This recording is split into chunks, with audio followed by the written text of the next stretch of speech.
सर्वांना जय भारत.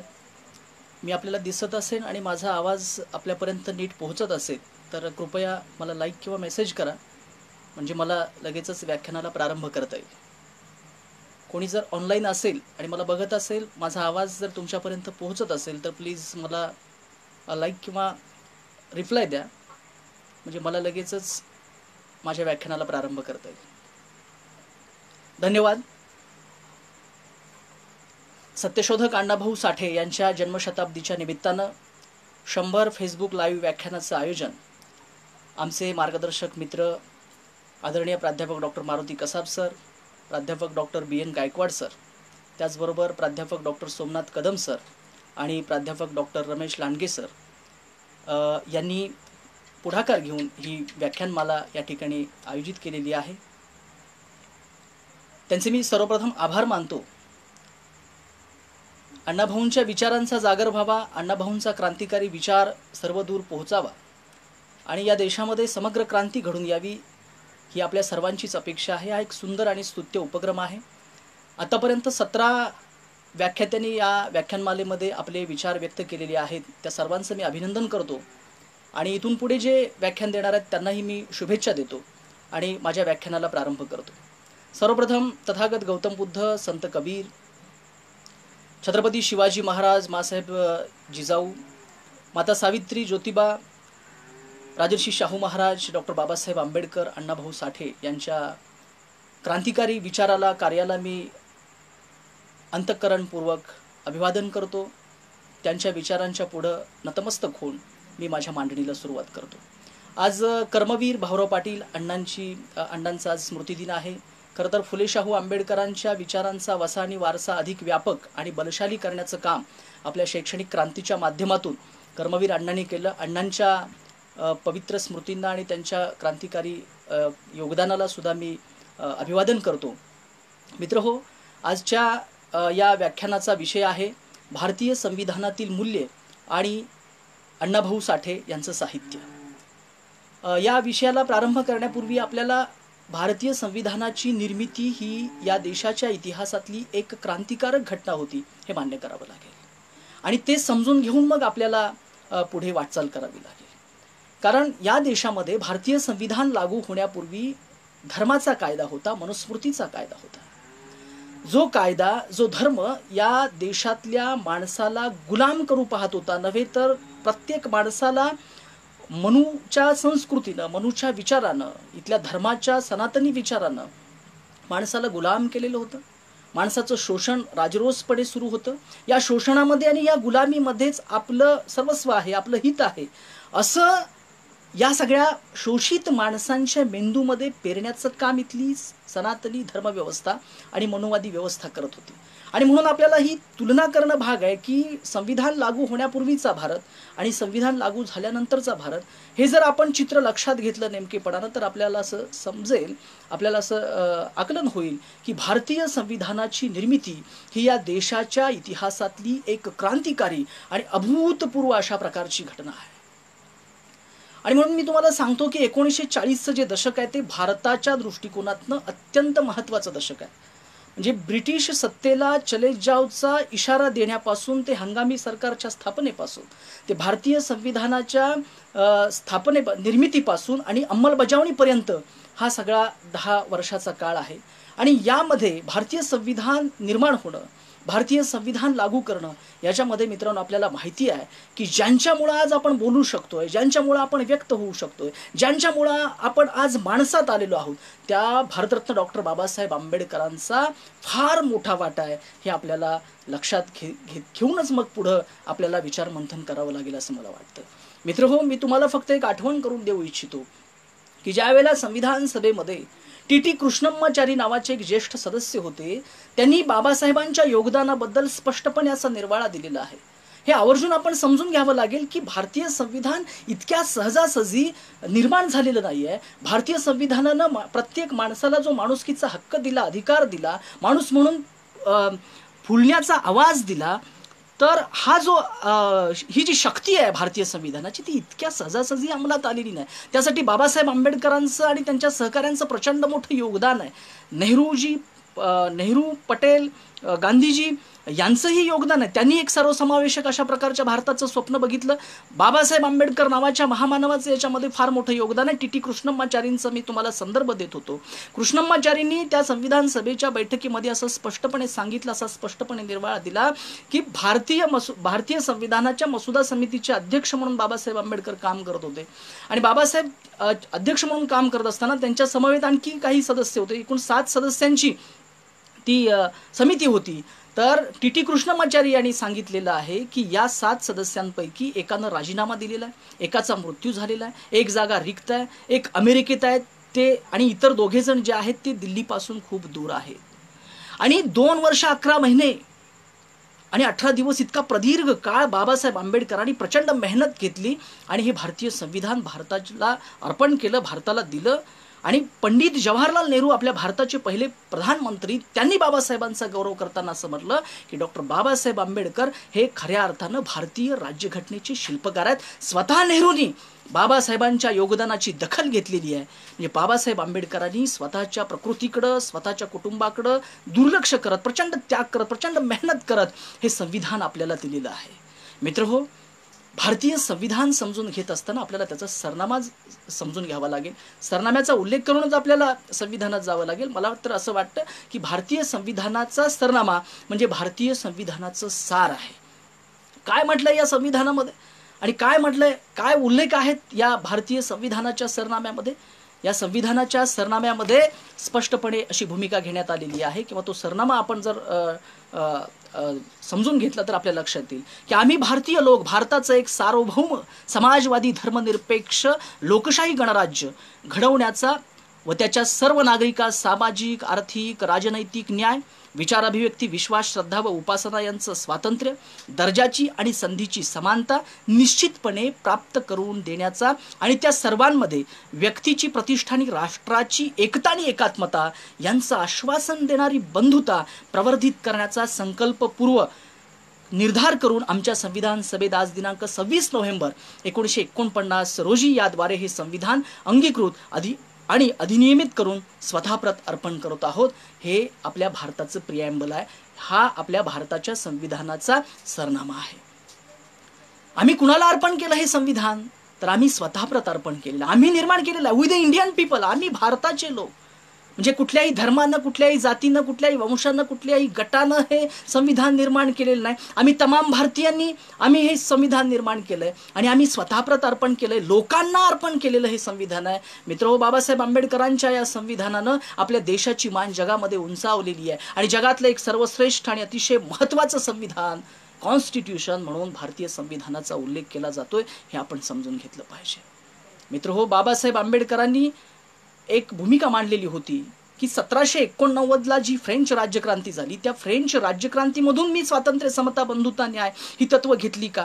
तर निश्चितपणानं 1789च्या फ्रेंच राज्यक्रांतीमधून ही तत्व सगळ्या जगाला जरी मिळालेली असली तरी मला ही तत्व, ही जी काही मूल्य आहेत संविधानामध्ये मी आविष्कृत केलेली, ती मूल्ये मला बुद्ध विचारामध्ये पाहायला मिळतात आणि तिथून मी ती घेतलेली आहे. तसं निसंशयपणे बाबासाहेब आंबेडकरांनी सांगितलेलं आहे. हे आपण समजून घेतलं पाहिजे. मी एवढ्या सगळ्याचा एवढ्याचसाठी उल्लेख केला की माझ्या पुढच्या विवेचनामध्ये अण्णाभाऊ साठेंच्या साहित्याच्या संदर्भानं मी जेव्हा बोलणार आहे तेव्हा हे संदर्भ सगळे आपल्याला समजून घेण्यासाठी अतिशय महत्त्वाचे ठरणार आहेत आणि म्हणून मी याचा या ठिकाणी उल्लेख केला. मित्रांनो, संविधानामध्ये काय आहे तर संविधानामध्ये कलम क्रमांक 14 ते 18 यानुसार आपल्या सर्व भारतीय नागरिकांना समतेचे हक्क मिळालेले आहेत.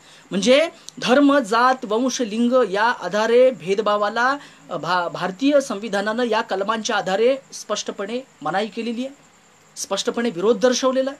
म्हणजे या देशामध्ये धर्म, जाती, वंश, लिंग या आधारे कोणी मोठा आहे, कोणी छोटा आहे, कोणी उच्च आहे, कोणी नीच आहे, अशा प्रकारचं काही वातावरण इथून पुढच्या काळामध्ये नसणार आहे. अशा प्रकारची हमी आणि एवढा विश्वास तमाम भारतीय नागरिकांना भारतीय संविधानानं दिलेला आहे.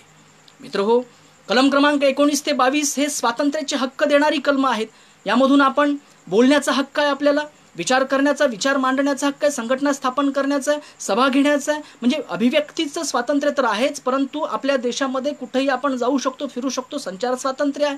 मालमत्ता निर्माण करण्याचा, धारण करण्याचा आपल्याला हक्क या कलमाच्या अन्वये आपल्याला मिळालेला आहे. म्हणजे भारतीय संविधानाच्या कलम क्रमांक 19 ते 22 अन्वये आपल्याला सगळे स्वातंत्र्याचे हक्क मिळालेले आहेत, हे आपण समजून घेतलं पाहिजे. कलम क्रमांक 23 आणि 24 हे शोषणाच्या विरोधातले हक्क आहेत. भारतातल्या कुठल्याही नागरिकाचं कुठल्याही प्रकारचं शोषण भारतीय संविधान सहन करणार नाही. प्रत्येक नागरिक हा शोषणमुक्त असेल, म्हणजेच भारतीय समाज हा इथून पुढच्या काळामध्ये शोषणमुक्त समाज असेल, अशा प्रकारचा विश्वास आणि हमी भारतीय संविधानानं आपल्याला या कलमान्वये दिलेली आहे. कलम क्रमांक 25 ते 28 नुसार आपल्याला धर्म स्वातंत्र्याचा हक्क मित्रांनो दिलेला आहे. म्हणजे प्रत्येकाला धर्म ही त्याची खाजगी बाब आहे, त्यानं ती घरात ठेवावी. त्याला धर्माच्या उपासनेचं स्वातंत्र्य आहे. त्यानं त्याच्या वैयक्तिक आयुष्यामध्ये त्याचा धर्माचं पालन करावं. परंतु ज्यावेळेला आपण घराच्या बाहेर पडू त्यावेळेला आपण सगळे भारतीय आहोत आणि या सगळ्या एका समान पातळीवरती भारतीय संविधानानं आपल्याला आणलेलं आहे. कलम क्रमांक 51 जे आहे ते आपल्या मूलभूत कर्तव्यांच्या संदर्भामध्ये मार्गदर्शन करणारं आहे. यामध्ये प्रत्येक भारतीय नागरिकानं संविधानाचं पालन केलं पाहिजे. हे जसे आपल्याला हक्क मिळालेले आहेत तसे काही अधिक म्हणजे आपली कर्तव्य सुद्धा आहेत नागरिक म्हणून. तेव्हा प्रत्येक भारतीय नागरिकानं संविधानाचं पालन करणं आवश्यक आहे.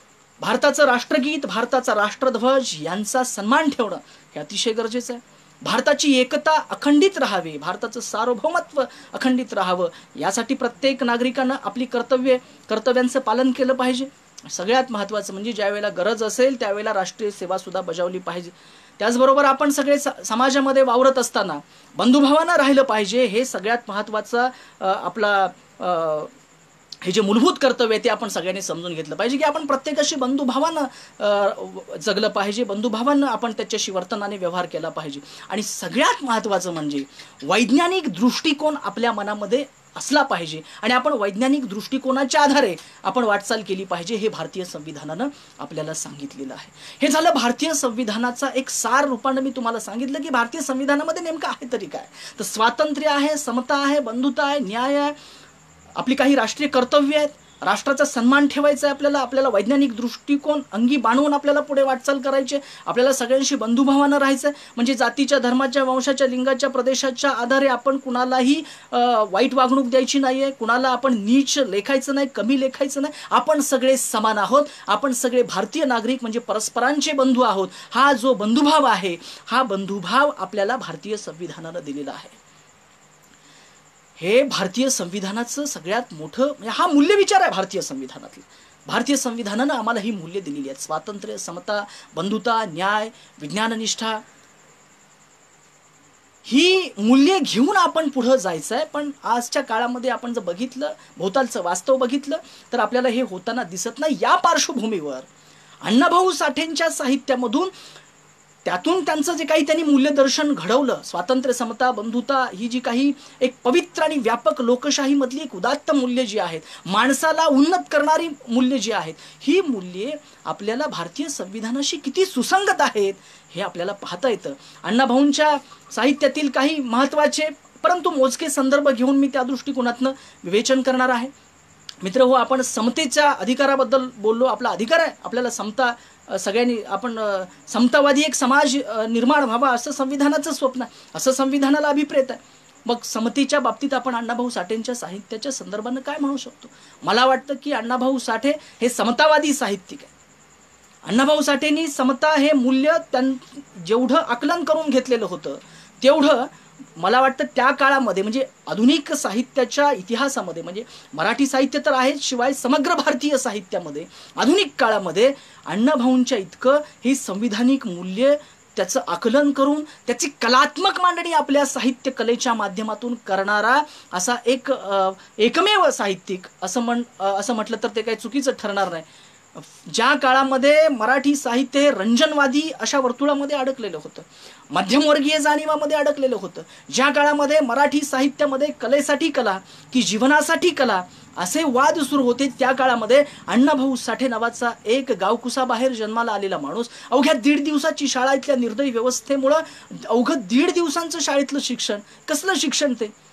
आणि मग अशा काळामध्ये टिचभर पोटाची विधभर खळगी भरण्यासाठी 5-6 महिने आई बापाबरोबर लहान भावंडांसोबत चालत मुंबईला जाणारा हा माणूस तिथं दुकानाच्या पाट्या, चित्रपटांची पोस्टर्स हे सगळं बघत वाचायला शिकलेला, अक्षरांची ओळख झालेला हा माणूस एक क्रांतिकारी साहित्य प्रसवतो, ही या देशाच्या इतिहासातली एक दुर्मिळ आणि एक फार अफलातून अशा प्रकारची घटना आहे.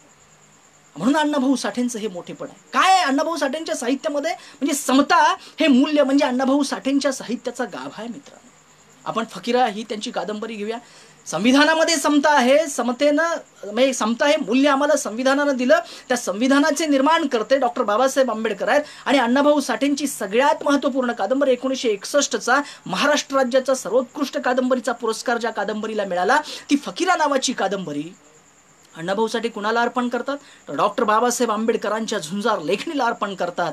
समजून घ्या की समतेसाठी आयुष्यभर संघर्ष करणारे बाबासाहेब आंबेडकर आणि समता हे मूल्य घेऊन एक भूमिका घेऊन लिहिणारे अण्णाभाऊ साठे आपली सर्वोत्कृष्ट कलाकृती कुणाला अर्पण करतात? डॉक्टर बाबासाहेब आंबेडकरांच्या लेखणीला अर्पण करतात. आणि त्या कादंबरीमध्ये समतेचं सार मित्रांनो आहे सगळं. बघा काय होतं त्या काळामध्ये. प्रचंड कमालीची पराकोटीची जातीय विषमता होती. म्हणजे काही ठराविक लोकांना वरचढ असल्याचा, उच्च जाती असल्याचा फायदा जन्मजात होत होता, परंतु गावकुसाबाहेर असलेल्या तमाम दलितांना, भटक्यांना, अस्पृश्यांना कोणतेही माणुसकीचे अधिकार नव्हते.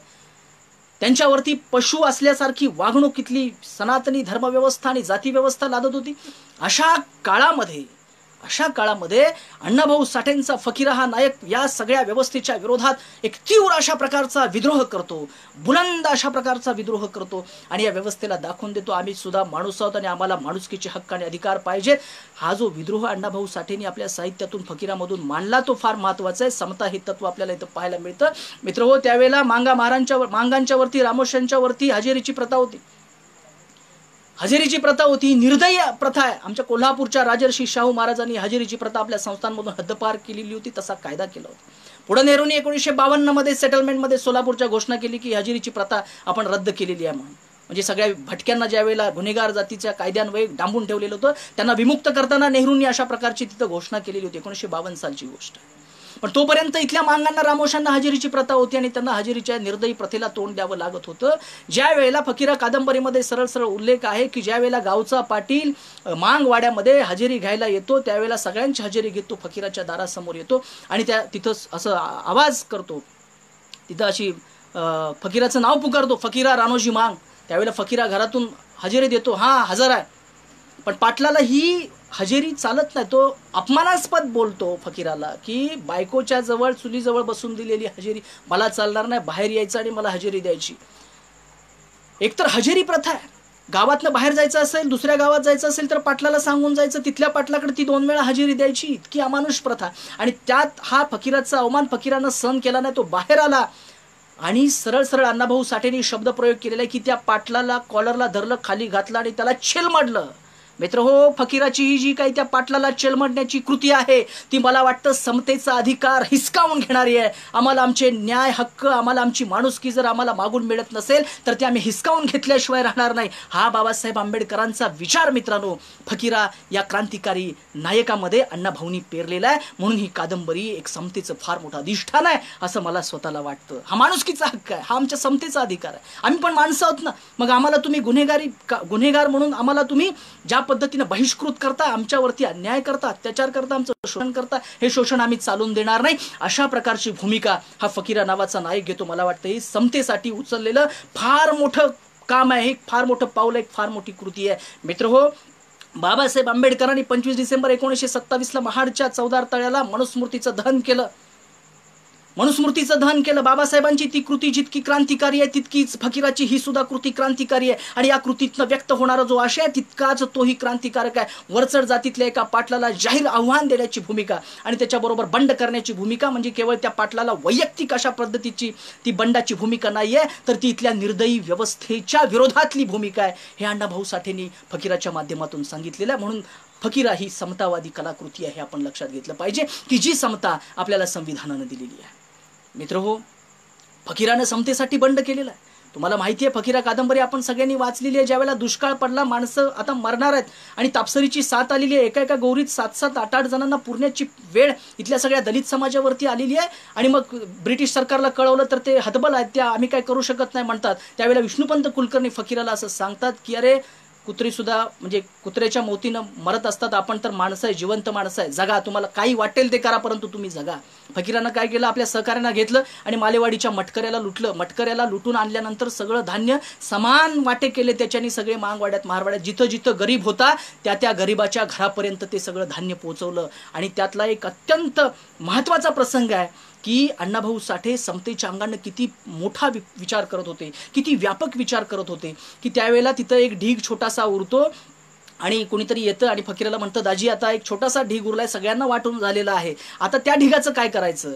तर ते म्हणाले वाटा. तर नाही, मापट्यानं वाटता येत नाही, चिपट्यानं वाटता येत नाही, छोट्यातल्या छोट्या मापानं सुद्धा वाटता येणार नाही, अशा एवढा तो अगदी थोडंसं धान्य शिल्लक राहिलेलं आहे. त्यावेळेला फकीरानं जे उद्गार काढलेले आहेत ते फार महत्त्वाचे आहेत. फकीरा असं म्हणाला की तुम्हाला त्या एक एक दाण्याची समान वाटणी करा, परंतु ते सगळ्यांच्या घरापर्यंत समान पातळीवर जाऊ दे. मला वाटतं आपल्या राष्ट्रीय संपत्तीचं जे केंद्रीकरण आजच्या काळामध्ये जे झालेलं आहे, काही ठराविक मुठभर घराण्यांच्याकडे करोडो अब्जावधी रुपयांची मालमत्ता आहे, पैसे आहेत, प्रॉपर्टी आहे, परंतु इथं सगळे सामान्य मजूर आज देशोधडीला लागलेत, भाकरी नाही म्हणून टाचा घासायला लागलेत. आजची सोलापूरची बातमी वाचली का एक मजूर दाम्पत्य भूकबळी ठरलेलं आहे. काल औरंगाबादमध्ये तिथं आमचे 15 मजूर मध्य प्रदेशमधले रेल्वेखाली चिरडले गेले. अशा प्रकारची भयानक विषमता आजच्या काळामध्ये असताना सुद्धा अण्णाभाऊ साठेंचा फकीरा ज्यावेळेला म्हणतो की दाणा दाणा समान पातळीवरती वाटा, त्यावेळेला मला वाटतं की ही समतेची फार मोठी असं एक व्यापक अशा पद्धतीचं हे एक दर्शन आहे आणि ते अण्णाभाऊ साठेंनी आपल्या फकीरा या कादंबरीतून मांडलेलं आहे. आणि की जे भारतीय संविधानाला अपेक्षित आहे, इथल्या सामान्यातल्या सामान्य माणसापर्यंत या देशामध्ये जे काही होईल त्याचा लाभ तिथपर्यंत गेला पाहिजे, तळागाळातल्या माणसाला सुद्धा सन्मान मिळाला पाहिजे, त्याला समतेची वागणूक मिळाली पाहिजे, अशा प्रकारचं संविधानाचं म्हणणं अण्णाभाऊ साठे आपल्या कलात्मक पद्धतीनं आपल्या कादंबरीमध्ये करतात. हे अण्णाभाऊंचं मोठेपण आहे, हे आपण समजून घेतलं पाहिजे.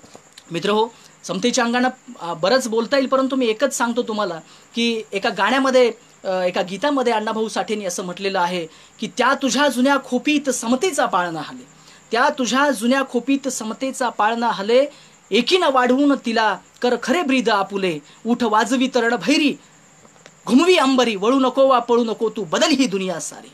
हा समतेचा पाळणा, हा समतेचा विचार आता जो आलेला आहे पुढे संविधानाच्या माध्यमातून, त्याला आपण जपायचं आहे, आपण सगळे एक व्हायचं आहे आणि हे संविधानच टिकवायचं आहे, अशा प्रकारचं एक सूचन मला वाटतं अण्णाभाऊ साठे या प्रसंगातून या 4 ओळीमधून करतायत असं मला असं वाटतं. आणि ही बदल दुनिया सारी, आता पळू नको, आता वळू नको, तुला ही दुनिया बदलायची, ही विषमतावादी दुनिया आपल्याला बदलून टाकायची आणि एक समतेचं नवं जग निर्माण करायचं आहे, हे अण्णाभाऊ साठेंना अपेक्षित होतं. मित्रहो, अण्णाभाऊंचं साहित्य म्हणजे काय आहे तर एक सुप्रसिद्ध असं विधान आहे की कलावंत हा त्या त्या काळाचा प्रतिध्वनी असतो, त्याच्या साहित्यामधून उमटत असतात. अण्णाभाऊ साठेंच्या साहित्यातून सुद्धा त्या काळाचे सगळे विषमतेचे, सगळे माणूस मुक्तीचे जे लढे आहेत, विषमतेच्या विरोधात लढणाऱ्या ज्या चळवळी आहेत, त्याचे सगळे दाखले आणि त्याचे साध पडसाद आपल्याला अण्णाभाऊंच्या साहित्यामधून पाहायला मिळतात. तर ज्या जातीच्या पलीकडे जाऊन माणसांच्या व्यथावेदनांची कथा लिहिण्याचं काम अण्णाभाऊ साठेंनी केलेलं आहे आणि म्हणून त्यांनी विषमतेला विरोध केला. स्मशानातलं सोनं नावाची जी कथा आहे भीमाची, त्याची भूक आणि त्यासाठी स्मशानामध्ये जायचं, मढ्याच्या तोंडामध्ये जबड्यामध्ये हात घालून तो सोन्याचा तुकडा काढायचा आणि त्याच्यावरती आपली पोटाची खळगी भरायची, या देशामधल्या पराकोटीच्या विषमतेचं दर्शन अण्णाभाऊ साठे घडवतात आणि त्यातूनच आपल्याला असा संदेश देतात की ही व्यवस्था आपल्याला बदलायची आहे. म्हणजे ही बदल दुनिया सारी जी आहे ती ही व्यवस्था बदलायची की जिथं भाकरीसाठी मढ्याच्या तोंडात बोटं घालावी लागतात, बोटं गमवावी लागतात, अशा प्रकारचं साहित्य अण्णाभाऊ साठेने निर्माण केलेलं आहे. मित्रहो, जातीय विषमता जी आहे, धार्मिक विषमता, या जातीचा धर्माचा विषारी विचार आहे, तो आपल्याला नेस्तनाबूत करायचा आणि तर समतेचं जग निर्माण करायचं हे अण्णाभाऊ साठे सांगतात. सापळा नावाची त्यांची कथा त्या दृष्टीनं पाहण्यासारखी आहे की हरिबा महार नावाचा जो नायक आहे, बाबासाहेबांच्या धर्मांतरानंतर मेलेली ढोरं ओढण्याचं आणि गावकीची कामं करण्याचं ही महार मंडळी सोडून देतात आणि गावातला पाटील सगळ्या गावकऱ्यांना घेऊन ज्या वेळेला त्यांच्यावरती सापळा रचतो, त्यांना गिरणीत येऊ देत नाही, त्यांना पाणी देत नाही, त्यांना दुकानात येऊ दिलं जात नाही, त्यांना बहिष्कृत केलं जातं. अशा काळामध्ये हा हरिबा महार एकत्र येतो आणि त्यांचा सापळा त्यांच्यावर उलटवतो. हे खूप महत्त्वाचं आहे. हे ह्या जाती व्यवस्थेनं आणि धर्म व्यवस्थेनं आमच्यावरती जो सापळा रचलेला आहे तो सापळा आपण उद्ध्वस्त करायचं आणि आपल्याला समतेचं नवं जग निर्माण करायचं, हे अण्णाभाऊंना अभिप्रेत होतं. त्यांचा माकडीचा माळ नावाची कादंबरी आहे. काय भटक्यांच्या वेदनेबद्दल, भटक्यांच्या व्यथाबद्दल कोणी बोललं होतं का आधुनिक मराठी साहित्यामध्ये? अण्णाभाऊंच्या पर्यंत नाही. केवळ फॅन खाली बसून केवळ स्वांत सुखाय रमणारे, साहित्यामध्ये रमणारे सगळे साहित्यिक होते. ती त्यांची मर्यादा जरूर असेल, मला कुणावर टीका करायची नाही. परंतु अण्णाभाऊ साठे अवघा 1.5 दिवस शाळेत गेलेला माणूस ज्यावेळेला आपल्या जातीच्या पलीकडे जाऊन जे उपेक्षित आहेत, वंचित आहेत, सर्वहार आहेत, ज्यांचं सर्वस्व लुटलेलं आहे, ज्यांच्या स्वप्नांची राखरांगोळी झालेली आहे आणि जे मोडलेले आहेत, अशा ब्रोकनमॅन, अशा मोडलेल्या माणसांच्या पाठीत पोलाद भरण्याचं काम, स्वाभिमान देण्याचं काम आणि त्यांना समतेच्या वाटेनं घेऊन जाण्याचं काम अण्णाभाऊंचं साहित्य करतं. आणि मग माकडीचा माळमध्ये ज्यांची कोणी दखल घेतली नव्हती, ज्यांना गुन्हेगार असा जन्मजात शिक्का लागलेला होता, अशा लोकांचं दुखणं अण्णाभाऊ साठे मांडतात. म्हणजे या व्यवस्थेला ते आव्हान देतात आणि व्यवस्था बदलाची लढाई तीव्र करतात, बुलंद करतात. अशी अनेक आपल्याला उदाहरणं देता येतील. बरबाद्या खंजारी, त्याचा जो विद्रोह आहे, त्याची मुलगी निल्ली हैदर्याबरोबर पळून गेले, जात पंचायतीने त्याला दंड ठोठावला. तो म्हणतो मी अजिबात दंड भरणार नाही. तो पंचायतीतल्या त्या पंचांना विरोध करत नाही. त्याची कृती म्हणजे मला वाटतं या शोषणावर आधारलेल्या जाती व्यवस्थेच्या विरोधातलं त्याचं ते बंड आहे. त्याची कृती म्हणजे त्याची जाती व्यवस्थेच्या विरोधातली कृती आहे.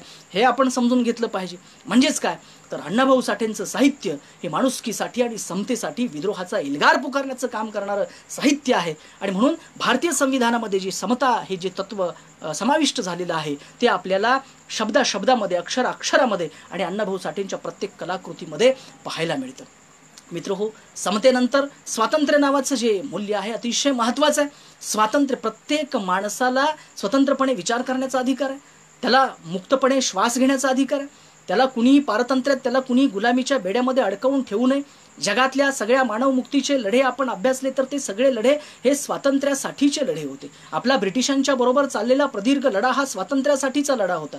बाबासाहेब आंबेडकर आणि फुले शाहू आणि अण्णाभाऊंच्या पर्यंतच्या सगळ्या परंपरेने आज आपण जे बोलतो आहोत, आपण त्यांच्या विचारांचे पाईक म्हणून पुढे चालतो. आपला लढा कशासाठी आहे तर तो या स्वातंत्र्यासाठी लढा आहे. आणि म्हणून अण्णाभाऊंचं स्वातंत्र्यावरती खूप प्रेम होतं. देशाचं स्वातंत्र्य त्यांना खूप म्हणजे महत्त्वाचं वाटत होतं. म्हणून त्यांचा फकीरा हा नायक बाबरखान फौजदार असेल आणि तो जॉन साहेब असेल, त्यांच्या विरोधात, ब्रिटिश सत्तेच्या विरोधात लढणारा फकीरा नावाचा नायक अण्णाभाऊ साठेंनी रंगवला. सत्तू भोसले वारणेचा वाघ कुणाच्या विरोधातली लढाई होती तर ती लढाई होती इथल्या सरंजामशाहीच्या विरोधात, ती लढाई होती इथल्या सावकारांच्या विरोधात, ती लढाई होती इथल्या जमीनदारांच्या विरोधात, जे अन्याय करतात, न्याय देत नाहीत, जे माणसांना नागवतात, शोषण करतात, त्यांना भरडतात, अशा सगळ्या व्यवस्थेच्या विरोधामध्ये खऱ्या अर्थानं त्यांच्या विरोधात लढण्याचं काम आणि गुलामीच्या शृंखला तोडण्याचं काम अण्णाभाऊंच्या साहित्याने प्रत्येक नायकानं केलं. आणि म्हणून आम्हाला सत्तू महत्त्वाचा वाटतो की त्यांनी ब्रिटिश सत्तेच्या विरोधात एल्गार पुकारला. आणि ज्या काळामध्ये इथले सगळे काही तथाकथित उच्चवर्णीय आणि उच्च विद्याविभूषित लोक ब्रिटिशांना बळी पडून त्यांच्याबरोबर हातमिळवणी करून सगळे पदव्या घेत होते, सगळे फायदे घेत होते, दक्षिणा घेत होते, पण ही आमची बहुजन समाजातली सगळी गावकुसाबाहेरची सगळी माणसं ब्रिटिशांच्या विरोधात एल्गार पुकारत होती, लढाई करत होती. हे स्वातंत्र्यावरचं प्रेम जे आहे या सगळ्या सामान्य माणसांचं, बहुजनांचं, दलितांचं, उपेक्षितांचं, आदिवासींचं, ते अण्णाभाऊ साठेंनी मांडलं. म्हणजे स्वातंत्र्य या मूल्यावरती अण्णाभाऊंचं किती प्रेम होतं हे तुम्हाला समजेल.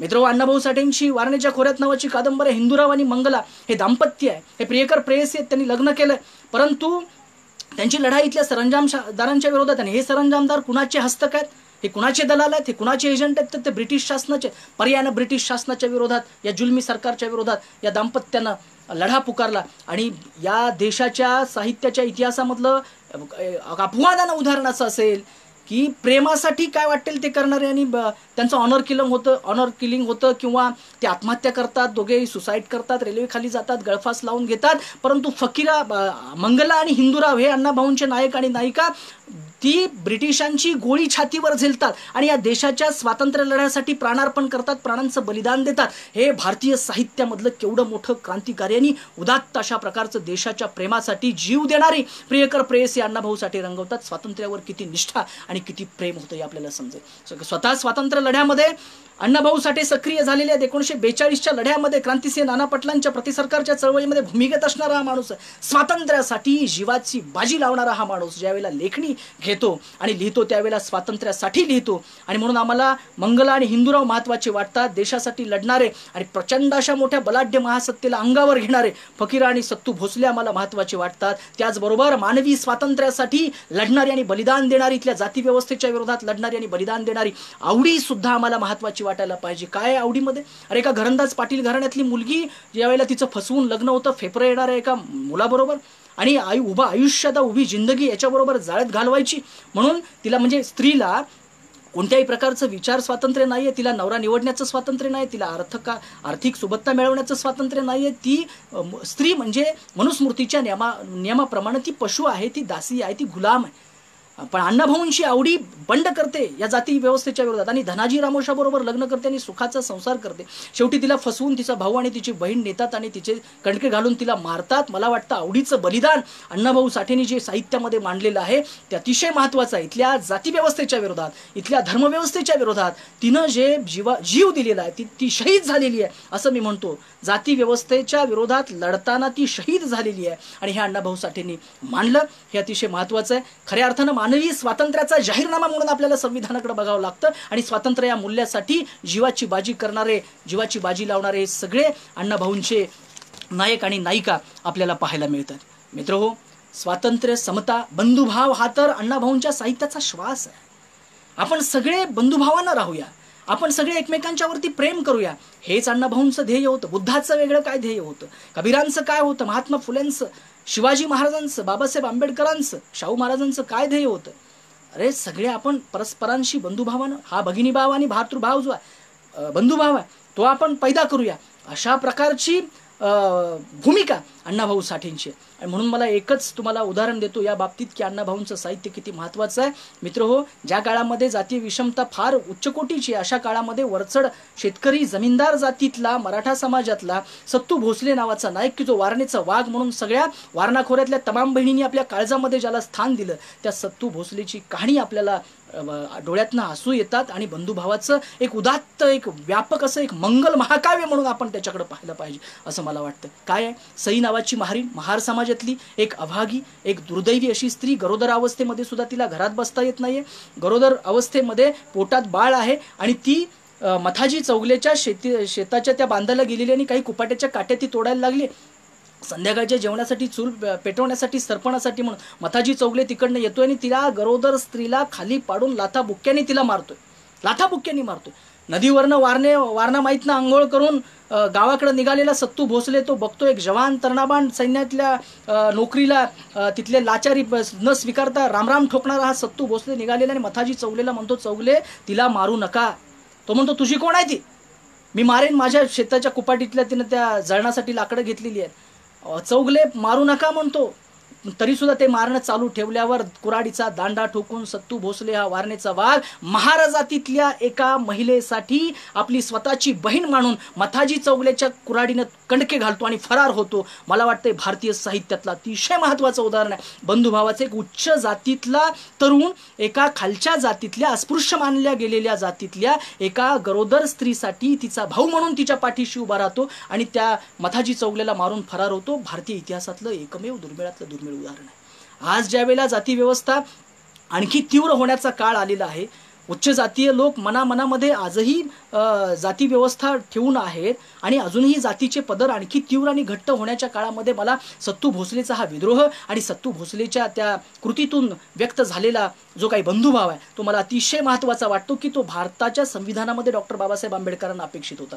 सगळे जात धर्म सगळं बकवास आहे, आपण बंधुभावानं राहायचं, आपण या भारताचा नागरिक आहे, तो आपला तो भाऊ आहे, अशा भावनेतनं आपण काही मांडणी केली पाहिजे असं बाबासाहेबांना सुद्धा वाटत होतं आणि अण्णाभाऊ साठेंना सुद्धा वाटत होतं.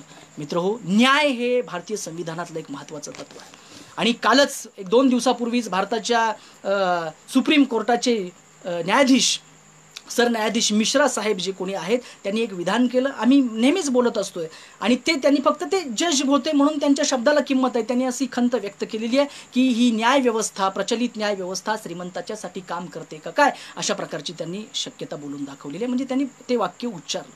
काय या देशामध्ये गरिबाला न्याय मिळतो? या देशामध्ये सर्वसामान्य माणसाला न्याय मिळतो? नाही मिळत. हे आजचंही वास्तव आहे आणि म्हणून न्याय मिळाला पाहिजे. न्यायाची हमी आम्हाला संविधानानं दिलेली आहे. बाबासाहेब म्हणाले होते की मी संविधान चांगलं निर्माण केलं, परंतु ते राबवणारे जर चांगले नसतील, ते त्याचा चुकीचा वापर करत असतील तर या संविधानाला काहीही अर्थ राहणार नाही. बाबासाहेब तेव्हाच बोलून गेलेले आहे. आणि मग न्याय मिळतो का या समाज व्यवस्थेमध्ये? इथल्या शेवटच्या माणसापर्यंत न्याय जात नाही. ही वस्तुस्थिती मिश्रा साहेबांनी सांगितली, सुप्रीम कोर्टाचे जज आहेत. अण्णाभाऊ साठेंच्या काळामध्ये काय अवस्था असेल? इथला भांडवलदार वर्ग, इथला श्रीमंत वर्ग, इथला उच्च जाती आणि उच्च धर्मीय वर्ग हे सगळे खालच्या लोकांना त्यांच्यावरती अन्याय करत होते. मग न्यायासाठी करायचं काय? तर तुम्हाला जर न्याय मिळवायचा असेल तर तुम्ही स्वतः प्रयत्न केला पाहिजे, संघर्ष केला पाहिजे आणि तुम्हाला कोणी येऊन तुमच्या पदरात न्याय टाकणार नाही हे बाबासाहेब आंबेडकरांनी सांगितलेलं होतं. आणि म्हणून फकीरा त्या दृष्टीनं फार महत्त्वाची कादंबरी आहे. तुम्हाला न्याय मिळणार आहे? तुम्हाला ते दुष्काळामध्ये कोणी आणून देणार आहे? नाही आणून देणार. मग चला मी करतो. आणि म्हणून मालेवाडीच्या मटकऱ्याला लुटलं, बेडसगावचा खजिना लुटला. काय? त्याला पर्यायी न्याय व्यवस्था निर्माण करायची होती.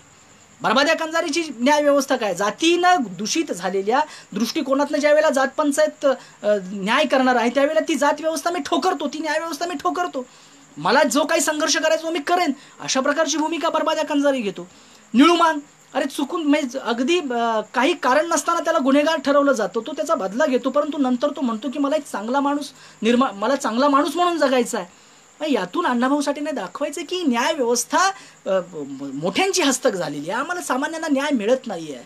आणि म्हणून अण्णाभाऊ साठेंनीच एक असं बऱ्याच ठिकाणी ते वाक्य वापरलेलं आहे की कधी कधी कायदा गाढव असतो, गाढवाप्रमाणे कायदा ज्या वेळेला वागतो त्यावेळेला सामान्यांना न्याय कसा मिळेल?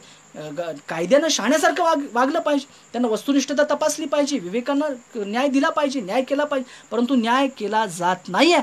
अशा प्रकारची एक भूमिका आजच्या काळामध्ये सगळे इथली प्रस्थापित व्यवस्था घेत असताना आपल्याला अण्णाभाऊंचा हा विचार फार महत्त्वाचा वाटतो. मित्रहो, न्यायासाठी संघर्ष करणारी पात्र अण्णाभाऊ साठेंनी उभी केलेली आहेत. प्रल्हाद केशव अत्रे असं म्हणाले होते की अण्णाभाऊंची पात्र म्हणजे जगण्यासाठी लढणाऱ्या माणसांची कथा आहे. जगायचं आहे आम्हाला, मग आम्हाला जगू द्या, चांगलं जगू द्या, हीच भावना ठेवून करता. आम्हाला कोणाचं वाटोळं करायचं नाही, आम्हाला कोणाचं वाईट करायचं नाही, आम्हाला कुठं काही कुणाचे मुर्दे पाडायचे नाहीत, आम्हाला हौस नाही आहे चोऱ्या करण्याची, आम्हाला तुम्ही न्याय द्या, आम्ही चांगलं वागू, ही एक साधी अपेक्षा जर या व्यवस्थेमध्ये पूर्ण होत नसेल तर आम्हाला मग मात्र वेगळा विचार करावा लागेल. हा क्रांतीचा विचार आहे, हा विद्रोहाचा बंडाचा आहे. हे आम्हाला निदर्शनास आणून द्यावं लागेल की आम्हाला न्याय मिळत नाही आणि आम्हाला न्याय मागावा लागेल. अशा प्रकारची एक भूमिका अण्णाभाऊ साठेंची सगळी पात्र घेताना दिसतात. त्या दृष्टीनं मला डोळे कथेतल्या गीतेचा विद्रोह, ही गीता नावाची त्यांची नायिका आहे, ती मला फार महत्त्वाची वाटते की तिचे डोळे खूप सुंदर आहेत, तिचा धीर स्वतः तिच्या प्रेमात पडलेला आहे. तिच्या घरातले सगळे म्हणतात की तू पवित्र असशील तर चल विशाळगडला. आणि विशाळगडला गेल्यावर त्या दर्ग्यामध्ये तिथले जे कोणी पुजारी असतात ते उकळत्या तेलामध्ये पैसा टाकतात आणि गीताला म्हणतात की तू आता तो पैसा उचल, तुझा हात भाजला तर तू दोषी.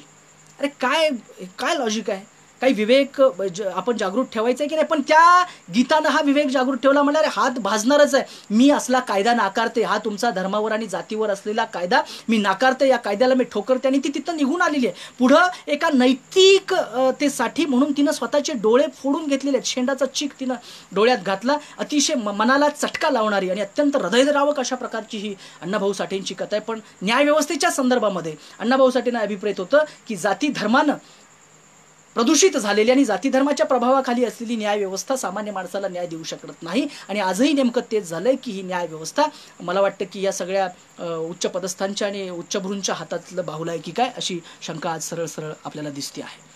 मित्रहो, स्वातंत्र्य, समता, बंधुता, न्याय या संदर्भामध्ये अण्णाभाऊ साठेंनी ही मांडणी केल्याचं आपल्याला दिसून येतं. पण सगळ्यात महत्त्वाचं म्हणजे अण्णाभाऊ साठे हे भारतीय संविधानातल्या मूलभूत आपली जी कर्तव्य आहेत, कलम क्रमांक 51 प्रमाण आलेली, त्यामध्ये विज्ञाननिष्ठा नावाचं एक मूलभूत कर्तव्य आहे. अण्णाभाऊ साठे विज्ञानवादी होते, लक्षात घ्या. मातंग समाजातल्या सारख्या एका गावकुसाबाहेरच्या पारंपरिक अशा अंधश्रद्धाळू जातीमध्ये जन्माला आलेले अण्णाभाऊ साठे स्वतःचा विवेक शाबूत ठेवतात. मला वाटतं ही फार महत्त्वाची घटना वाटते की आज सुद्धा काही बुद्धिजीवी लोक म्हणजे अण्णाभाऊंच्या विचाराच्या जोरावर फुले शाहू आंबेडकरांच्या सगळ्या त्या क्रांतिकारी आंदोलनावर हे सगळे उच्चपदस्थ झालेले लोक ज्यावेळेला अंधश्रद्धांचा सरळ सरळ म्हणजे त्या अनुकरण करतात अंधश्रद्धांचं हे उच्चपदस्थ लोक, त्यावेळेला मला त्यांची कीव करावीशी वाटते. अरे अण्णाभाऊ साठेंनी केवढा मोठा विद्रोह केला, त्यांनी कुठल्याही धर्माला मानलं नाही, कुठल्याही अंधश्रद्धा मानल्या नाहीत. अण्णाभाऊ साठेंनी विज्ञानवाद स्वीकारला. फक्त एकाच कथेचा उल्लेख करतो की मरी आईचा गाडा नावाची त्यांची जी कथा आहे ती कथा.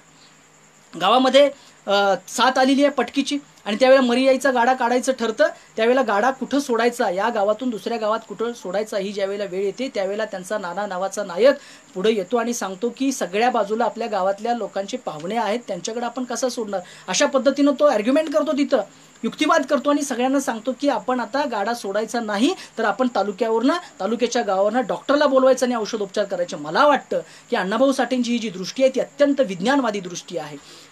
त्यांनी बंगालची हाक नावाचा पोवाडा लिहिला. बंगालमध्ये त्यावेळेला तीव्र दुष्काळ पडलेला होता आणि त्या संदर्भामध्ये अण्णाभाऊंची लेखणी पुढे आली आणि बंगालच्या दुःखाला त्यांनी कवेत घेतलं, स्पर्श केला आणि अण्णाभाऊ साठेंनी त्यामध्ये एक अशी ओळ लिहिलेली आहे की सावरून धरा बंगालला, सोडा दैवाचा कोप या कल्पनेला. अरे दैव बिव सगळं झूट आहे. आपण आपल्या हातावर विश्वास ठेवला पाहिजे, आपल्या मनगटावर, आपल्या कर्तृत्वावर विश्वास ठेवला पाहिजे. हे अण्णाभाऊ साठेंनी सांगितलं. हे सगळं अंधश्रद्धा सगळं सोडून द्या.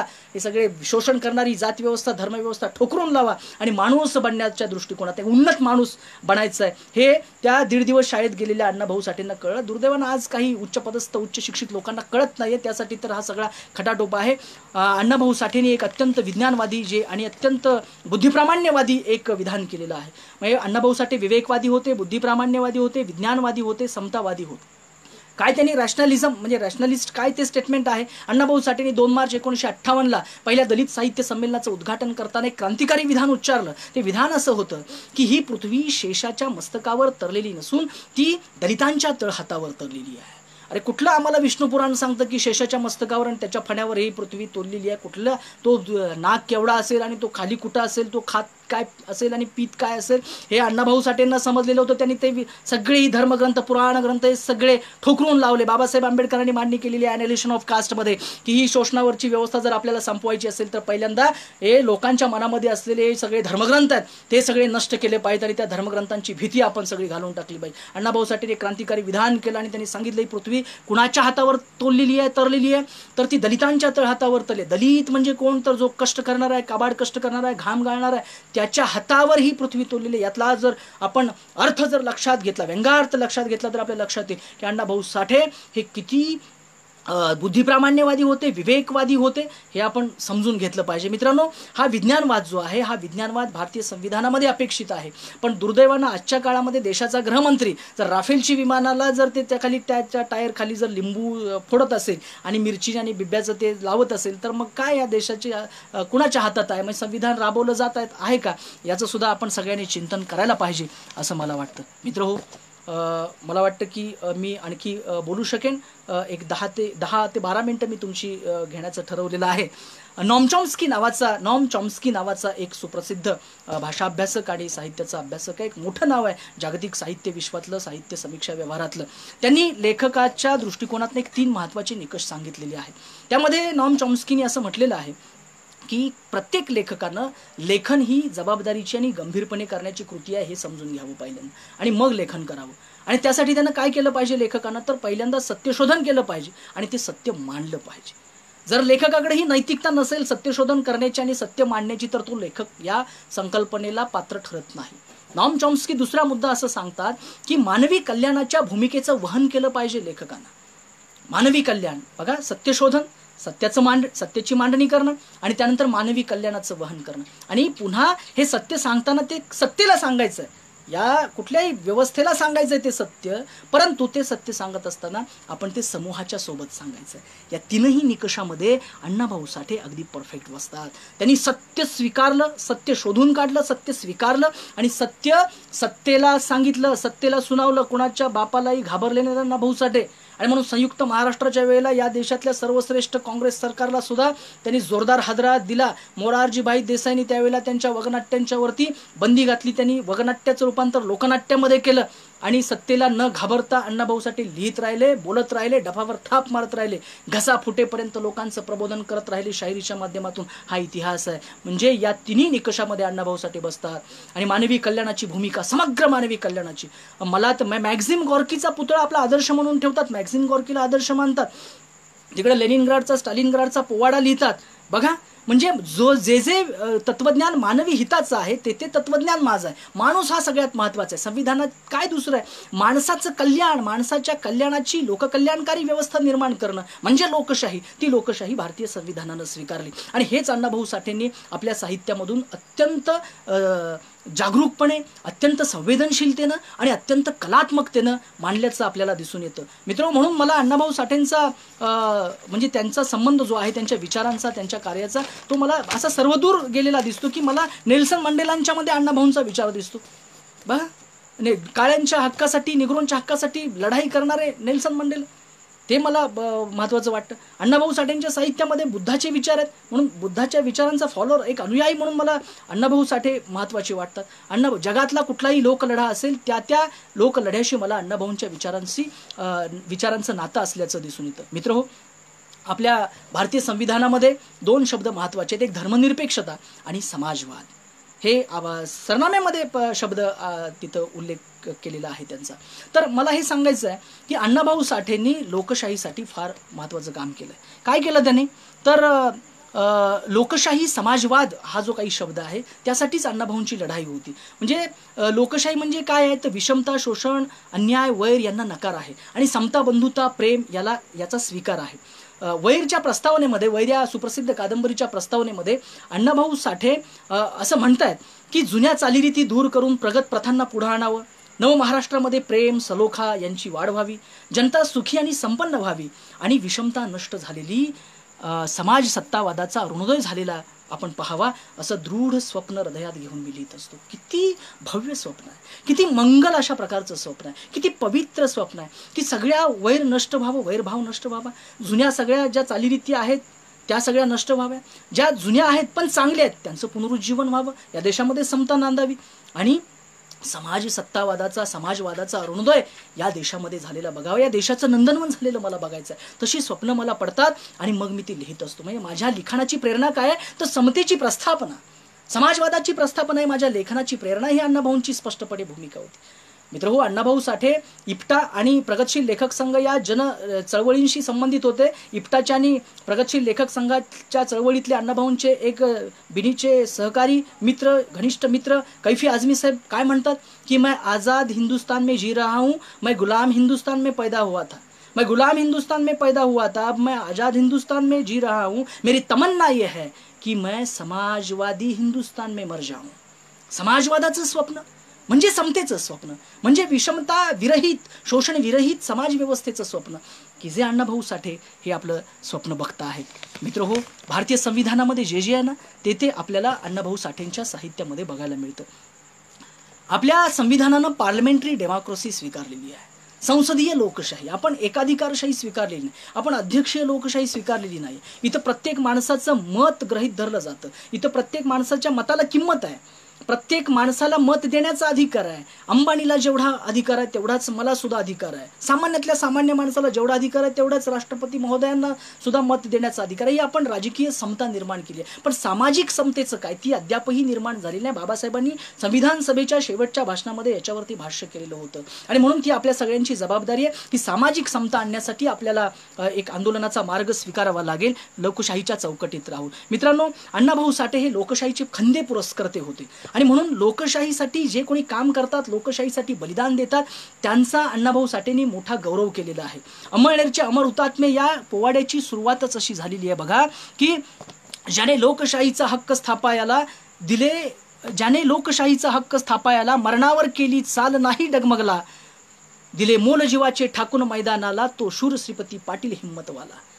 काय अण्णाभाऊ साठे म्हणतात की लोकशाहीसाठी ज्यानं जीवाची बाजी लावली, जीव दिला, त्या शूर श्रीपती पाटील हिम्मतवाला आहे. अशा शब्दामध्ये अण्णाभाऊ साठे लोकशाहीचा आदर करतात. म्हणजे लोकशाहीसाठी लढणारे, लोकशाही जिवंत ठेवण्यासाठी झुंजणारे अण्णाभाऊ साठेंना प्रिय होते, म्हणजेच भारतीय संविधानाला प्रिय आहेत. आज आपला देश एकाधिकारशाहीकडे आणि हुकुमशाहीकडे जात असताना अण्णाभाऊ साठेंचा हा लोकशाही संवर्धनाचा आणि लोकशाहीच्या रक्षणाचा विचार मित्रांनो आपण सगळ्यांनी समजून घेतला पाहिजे. आमच्या भारतीय संविधानामध्ये काय आहे? भारतीय संविधानामध्ये आमच्या की आपण सगळे एक आहोत. आपल्या बहुविध संस्कृतीमध्ये, आपल्या अशा विविधतेमध्ये सुद्धा आपण एकतेच्या सूत्रामध्ये भारतीय संविधानानं आपल्याला गुंफलेलं आहे आणि म्हणून आम्हाला तिकडचे मणिपूर, इम्फाळ बाजूचे आमचे आदिवासी बांधव असतील, दक्षिणात्य बाजूचे आमचे ते सगळे जनता असेल, गुजरातचे, काश्मीरचे, मुसलमान असू द्या, ख्रिश्चन असू द्या, बौद्ध असू द्या, हिंदू असू द्या, सगळे लोक आपण एक आहोत. आपल्या वेगवेगळ्या जरी परंपरा, संस्कृती असली, आपल्या भाषा वेगळ्या असतात तरी आपण भारतीय म्हणून एक आहोत, अशा प्रकारची भूमिका संविधान घेतं. आणि अण्णाभाऊ साठे तर वेगळं काय म्हणतात, अरे सगळ्यांचा आपण सन्मान करूया, सगळ्यांची इज्जत करूया. मला त्या दृष्टिकोनातनं महाराष्ट्राची परंपरा नावाच्या पोवाड्यातली त्यांच्या 4 ओळी फार महत्त्वाच्या वाटतात. त्यामध्ये ते असं म्हणतात की ही अवनी आदिवाशांची कोळी भिल्लांची, ही अवनी आदिवाशांची कोळी भिल्लांची, मांग रामोशांची, कैक जातींची प्राणाहून प्यार, परंपरा ज्यांची अपार, पुढे शाहीर तीच गाणार जी जी जी. कुणाकुणाची ही अवनी, हे जग कुणाचं आहे? आदिवासी लोकांचं आहे, मांग रामोशांचं आहे, भिल्ल कोळ्यांचं आहे, सगळ्यांचं आहे. आपण सगळे एक दिलानं एकत्रितपणे राहूया. संविधानाला दुसरं काय अपेक्षित होतं? हेच होतं ना. पण ज्यांना संविधानाला विरोध करायचा आहे त्यांना हे अपेक्षित नाही आहे. आपल्यात फूट पडावी, सगळ्या लोकांच्यात फूट पडावी, धर्माच्या जातीच्या नावानं फूट पडावी आणि त्यांचं हित साधावं अशी त्यांची धारणा आहे. ही धारणा, हे त्यांचं षडयंत्र आपण उधळून लावणं हे अण्णाभाऊ साठेंना खऱ्या अर्थानं अभिवादन ठरणार आहे. हे मित्रांनो मी तुम्हाला सांगतो. मित्रहो, अण्णाभाऊ साठेंनी भारताच्या स्वातंत्र्यासाठी खूप, म्हणजे भारतावर त्यांचं प्रचंड प्रेम होतं. ते मायभूमीवरती, म्हणजे त्यांनी गण जो लिहिला, प्रथम मायभूमीच्या चरणास, प्रथम शिवबाच्या चरणा स्मरोनी गातो कवना, हे काय भारतभूमीवरती त्यांनी प्रेम केलं. आणि मग हे सगळं आपल्याला भारतावर प्रेम करा, भारताची सगळी प्रतीकं जपा, भारताचा अभिमान ठेवा, आपण सगळ्यांच्यावरती बंधुभावानं राहा, सगळ्यांच्यावरती प्रेम करा, सगळ्यांशी न्यायानं वागा, हेच संविधान शिकवतं ना आपल्याला. आणि ते सगळं भारतीय संविधानातली सगळी तत्व, सगळी मूल्य ही आपल्याला अण्णाभाऊ साठेंच्या साहित्यामध्ये पाहायला मिळतात. मित्रहो, मी तुम्हाला एवढंच सांगेन की आजचा काळ काय आहे नेमका, आणि अण्णाभाऊ साठेंच्या अनुयायांची, अण्णाभाऊ साठेंच्या अभ्यासकांची जबाबदारी काय आहे. मित्रहो, अण्णाभाऊ साठे लोकशाहीचं जर समर्थन करत असतील तर आज लोकशाहीच्या विरोधात कोण काम करत आहे? लोकशाहीसाठी जीव कुणाला द्यावा लागतो? तर पानसरे अण्णांना द्यावा लागतोय, कलबुर्गी सरांना द्यावा लागतोय, गौरी अक्का लंकेश यांना द्यावा लागतोय, दाभोळकर डॉक्टरांना द्यावा लागतोय. मग हे सगळे आपले आहेत. हा सगळा विचार जो आहे तो आपला विचार आहे. संविधानाच्या बाजूचा विचार, लोकशाहीच्या बाजूचा विचार म्हणजे आपला विचार. आणि हे त्यांना कोण मारतंय? पानसरेंना कोण मारतं? दाभोळकरांना कोण मारतं? गौरी लंकेशला कोण मारतं? आणि डॉक्टर दाभोळकरांना कोण मारतं? ते आपले वैचारिक विरोधक आहेत. आपण त्यांना बदलवायचं आहे, त्यांच्या विरोधात आपल्याला वैचारिक लढाई करायची आहे, हे सुद्धा आपण समजून घेतलं पाहिजे. मित्रहो, म्हणून मी तुम्हाला एवढंच सांगतो की ज्यांनी कधी आपल्या ठिकाणी, जिथं त्यांचं मुख्यालय आहे तिथं तिरंगा झेंडा फडकवला नाही, देशावरती प्रेमाचं ते प्रतीक आहे, आपल्या निष्ठेचं प्रतीक आहे, ती निष्ठा त्यांनी कधी दाखवली नाही, ते आज देशभक्तीचे आम्हाला सर्टिफिकेट वाटत फिरतायत. बघा, देशद्रोही कोण आणि देशभक्त कोण हे ठरवण्याचा अधिकार त्यांनी घेतला. हा संविधानाचा सरळ सरळ अपमान आहे. आम्ही काहीतरी बोलायला गेलो की आम्हाला म्हणतात गो पाकिस्तान, काय चाललंय या देशामध्ये. आणि म्हणून अण्णाभाऊ साठेंच्या अनुयायांची जबाबदारी आहे की आपण या सगळ्या गोष्टीवरती बोललं पाहिजे. आपण फक्त अण्णाभाऊंचं आवाजवी आणि गौरवीकरण करणं आणि फक्त स्तुती करणं म्हणजे आपलं काम संपलं असं नाही. आपली मोहीम फत्ते करायची असेल, आपलं मिशन फत्ते करायचं असेल तर आपल्याला याच्या विरोधात सुद्धा साहित्यिक, विचारवंत, कलावंत, कार्यकर्ते म्हणून, पत्रकार म्हणून, समाजातला एक सुजाण घटक म्हणून आपल्याला भूमिका घ्यावी लागेल असं मला स्वतःला वाटतं. मित्रांनो, आपल्या देशाचं आज म्हणजे फार वेगानं हुकुमशाहीकडे आपल्या देशाचा प्रवास चाललेला आहे. कलावंत, विचारवंत, पत्रकार, कार्यकर्त्यांना तुरुंगात डांबण्याचं एक दमन सत्र या देशामध्ये सुरू झालेलं आहे. एक सगळ्याच स्वातंत्र्याचा संकोच केला जातोय. अण्णाभाऊ साठे ज्या मजुरांसाठी, ज्या कष्टकऱ्यांसाठी लढले, तो कष्टकरी आज उद्ध्वस्त झालाय. म्हणजे ज्याच्या हातावर हे जग तरलेलं आहे अशी मांडणी अण्णाभाऊ करतायत, त्या कष्टकऱ्याला हद्दपार, जगातनं हद्दपार करण्याचं काम हे सगळे भांडवलवादी आणि हे जात धर्मवादी लोक सगळे एकत्र येऊन करायला लागलेले आहेत. त्यांचं षडयंत्र आपण उधळणं हे फार गरजेचं आहे असं मला वाटतं. मित्रहो, मी तुम्हाला एवढंच सांगतो की अण्णाभाऊ साठेंनी भारतीय संविधान खऱ्या अर्थानं ते जगले आणि त्यांनी ते संविधान आपल्या साहित्यामधून मांडलं. माझं विधान तुम्हाला काय धाडसाचं वाटेल की चुकीचं वाटेल मला माहीत नाही, परंतु मी माझ्या अभ्यासावरून मी असं बोलतो की जर तुम्हाला ललित स्वरूपातलं संविधान वाचायचं असेल, कलात्मक स्वरूपामधलं संविधान वाचायचं असेल, तुम्हाला राज्यशास्त्रातल्या आणि प्रशासनातल्या आणि कायद्याच्या परिभाषेमधलं संविधान म्हणजे बाबासाहेबांनी आम्हाला संविधान दिलं, ती सगळी मूल्य त्याला कायद्याचं अधिष्ठान दिलं. पण जर तुम्हाला कलात्मक आणि ललित स्वरूपामधलं अशा प्रकारचं जर संविधान वाचायचं असेल तर तुम्ही अण्णाभाऊ साठेंचं साहित्य वाचा. मित्रांनो, अण्णाभाऊ साठेंचं साहित्य दुसरं तिसरं काही नाही आहे, तर ते कलात्मक आणि साहित्यिक स्वरूपातलं भारताचं संविधानाचं एवढं स्पष्ट आणि निखळ अशा प्रकारचं स्वच्छ प्रतिबिंब संविधानाचं अण्णाभाऊंच्या साहित्यामध्ये पडलेलं आहे. हे आपण सगळ्यांनी समजून घेतलं पाहिजे. आणि म्हणून मित्रांनो, आपण एक लक्षात घ्या की अण्णाभाऊंच्या विचारांचे आपण पाईक आहोत. आपण अण्णाभाऊंचा हा विचार वारसा पुढे घेऊन गेलं पाहिजे. आपला वारसा नेमका कुठला आहे? आपले नैसर्गिक मित्र कोण आहेत? अण्णाभाऊंचे मित्र. अण्णाभाऊ साठे आज या आजच्या परिस्थितीमध्ये असते तर त्यांनी कोणती भूमिका घेतली असते हे आपण विवेक आपला शाबूत ठेवून आपण निर्णय घ्यावा लागणार आहे आपल्याला. आणि म्हणून जातीयवाद्यांच्या आपण नादी लागणं योग्य आहे का? जे धर्मात फूट पाडतात, जे भांडवली सत्तेचा फार मोठा गाजावाजा करतात आणि इथल्या सामान्य लोकांचं मरणं हराम करतात, अशा लोकांना, जगणं मरणं आराम करणाऱ्या लोकांशी आपण गट्टी करणार का, आपण युती करणार का, आपण त्यांच्या बरोबर राहणार का, हा सुद्धा प्रश्न फार महत्त्वाचा आहे. आणि म्हणून भारतीय संविधान टिकवणं हे अण्णाभाऊंचं ध्येय आहे, हे लक्षात घ्या. आजच्या काळातलं भारतीय संविधान टिकवणं, लोकशाही टिकवणं हे अण्णाभाऊंचं मिशन आहे, हा अण्णाभाऊंचा विचार आहे, हे आपण समजून घेतलं पाहिजे. मित्रहो, अण्णाभाऊंनी काय केलं आणि भारतीय संविधानानं काय केलं, तर भारतीय संविधानानं इथल्या हजारो वर्षे गुलामीत खितपत पडलेल्या माणसाच्या हातातल्या, पायातल्या, मेंदूतल्या सगळ्या बेड्या खळाखळा तोडून टाकल्या आणि त्यांना जगण्याचा आत्मविश्वास दिला. एक नवं स्वप्न दिलं की आपण माणूस म्हणून जगू शकतो आणि आपण या देशाचे नागरिक आहोत. अण्णाभाऊ साठेंनी पण तेच केलं. अण्णाभाऊ साठेंच्या साहित्यानं हे सगळं घडवून आणलं आपल्या साहित्यामधून आणि त्यांनी तेच स्वप्न बघितलं की आपण माणूस म्हणून जगू शकतो आणि आपल्याला तेवढा विश्वास आपल्याला संविधानाने दिलेला आहे. संविधान आपल्या पाठीशी, कुणाच्या बापाला घाबरण्याची काही गरज नाही, हा विश्वास आम्हाला अण्णाभाऊ साठेंचं साहित्य वाचल्यानंतर येतो. आणि म्हणून मला अवतार सिंग संधू पाश, पंजाबी कवी, सुप्रसिद्ध पंजाबी कवी, त्याच्या काही ओळींचा संदर्भ याच्याशी जोडून मला माझ्या भाषणाला पूर्णविराम द्यायचा आहे. अवतार सिंग संधू पाश हा खलिस्तान्यांच्या गोळीमध्ये मेलेला एक कवी आहे, पंजाबी कवी, अत्यंत लोकप्रिय कवी. आणि तो मला अण्णाभाऊ साठेंच्या जातकुळीतला वाटतो, विचारांच्या कुळीतला वाटतो. अवतार सिंग पाशच्या त्या ओळी अशा आहेत की पुलिस की मार सबसे खतरनाक नहीं होती, पुलिस की मार सबसे खतरनाक नहीं होती, मेहनत की लूट सबसे खतरनाक नहीं होती, पुलिस की मार सबसे खतरनाक नहीं होती, मेहनत की लूट सबसे खतरनाक नहीं होती, सबसे खतरनाक होता है अपने सपनों का मर जाना. मला वाटतं या ओळी खूप महत्त्वाच्या आहेत अण्णाभाऊंच्या साहित्याच्या संदर्भात. अरे, ज्यांच्या स्वप्नांचा मोहर जळून खाक झालेला आहे, ज्यांची स्वप्न इथल्या निर्दयी व्यवस्थेनं तुकडे तुकडे करून विखुरलेले आहेत, अशांच्या विखुरलेल्या स्वप्नांना एकत्र करून त्यांच्या मनामध्ये क्रांतीचं स्वप्न पेरण्याचं काम अण्णाभाऊ साठेंचं साहित्य करतं. तेवढी ताकद, तेवढी ऊर्जा, तेवढी शक्ती ही अण्णाभाऊ साठेंच्या साहित्यामध्ये आहे. ही ऊर्जा आपल्या सगळ्यांना मिळावी आणि या देशामध्ये अण्णाभाऊंना आणि बाबासाहेब आंबेडकरांना, फुले शाहूंना, लहुजी साळवेंना, मुक्ताज साळवेला, शिवछत्रपतींना, माजिजाऊंना अपेक्षित असणारी खऱ्या अर्थानं समतेची क्रांती या देशामध्ये घडावी, अशा प्रकारचं एक अपेक्षा व्यक्त करतो. त्यासाठी तुम्हा आम्हाला सगळ्यांना सगळे मतभेद बाजूला ठेवून एकत्र यावं लागेल, भूमिका घ्याव्या लागतील आणि भूमिका घेत असताना आपल्याला सगळ्या पातळ्यांवर लढाई करावी लागेल. हे लढाई करण्याचं बळ अण्णाभाऊंच्या साहित्य विचारातून आपल्या सगळ्यांना मिळावं, एवढी सदिच्छा आज या ठिकाणी व्यक्त करतो. सर्व संयोजन समितीतल्या सदस्यांना मनापासून धन्यवाद देतो की त्यांनी मला आपल्याशी संवाद साधण्याची संधी दिली. आणखीन एक आवाहन या निमित्तानं सगळ्या आपल्या सर्वांना करतो की कोरोनाच्यामुळं सगळी जनता उद्ध्वस्त झालेली आहे, आपली माणसं सगळ्यात बळी पडलेली आहेत. त्यांची काळजी घेण्यासाठी आपल्याला जे करता येईल ते आपण आपल्या कुटुंबाच्याने आपली काळजी घेऊन त्या दृष्टीनेही आपण काही प्रयत्न करूया, एवढंच या निमित्तानं या ठिकाणी सांगतो आणि मी आपली रजा घेतो. धन्यवाद. जय लहुजी, जय भीम, जय शिवराय, जय भारत. धन्यवाद.